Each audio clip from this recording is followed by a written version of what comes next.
I would say at the outset एक horror film ही है और अनइंटेंशनली ऑफ कोर्स जैसे कि आपने कहा जेन्युइन फेयर तो होता ही है, लेकिन जब जेन्युइन फेयर होता है तो लोग ऊट पटांग सी चीज़ें, ऊट पटांग से रिएक्शन और ऊट पटांग सी हरकतें करते हैं, जिससे कॉमेडी भी होता है। जो मतलब उनकी चाह थी, जो उनका प्रयत्न था, उसके विपरीत खतरंगी चीज़ें होने लगती है। क्या है अनामिका का राज? क्या है ये बंदा जो विच डॉक्टर बन के आया, या फिर यही कोई डरावनी चीज़ तो नहीं है? ये सारे सवाल मतलब डर, भय और हास्यपूर्वक सीन्स के साथ आपके नज़दीकी सिनेमाघर में आ रही है कुछ ही दिनों में। कब कभी अच्छा लग रहा है। वैसे तो मतलब पिछले कुछ सालों में ओटीटी पर काफ़ी कुछ किया है। बूझ सबकी फटेगी, फिर मेरी पहली प्रोडक्शन थी लक्ष्मी बॉम्ब जो ओटीटी पे मतलब अनफॉर्चुनेटली ओटीटी पे ही लानी पड़ी उस फिल्म को because of Covid.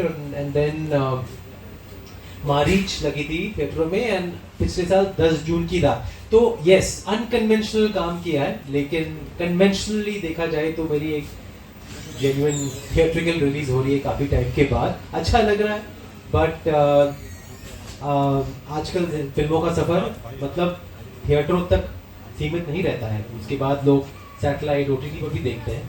So I am looking forward to this journey. Let's look. गर्मी के मौसम में थोड़ी ठंडक आ रही है, एक रूह या फिर एक विच डॉक्टर के जरिए, या नहीं, एक वीजा बोर्ड के जरिए थोड़ी ठंडक आ रही है। जैसे कहते हैं कि जब रूह या आत्मा आपके पास आती है तो थोड़ी ठंडक हो जाती है वहाँ पर।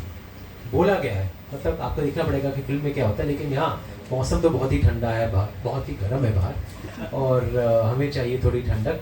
तो दिल्ली के लोगों के लिए ऑफकोर्स कपकपी, थोड़ी डर, थोड़ी ठंडक, थोड़ी मतलब कपकपी वाली फीलिंग लेकर आएगी। मेरे कैरेक्टर का नाम है कबीर, और कबीर क्या करता है इन लोगों की ज़िंदगी में? क्या वो ठंडक लाता है या गर्मी लाता है, डर डराता है, हंसाता है?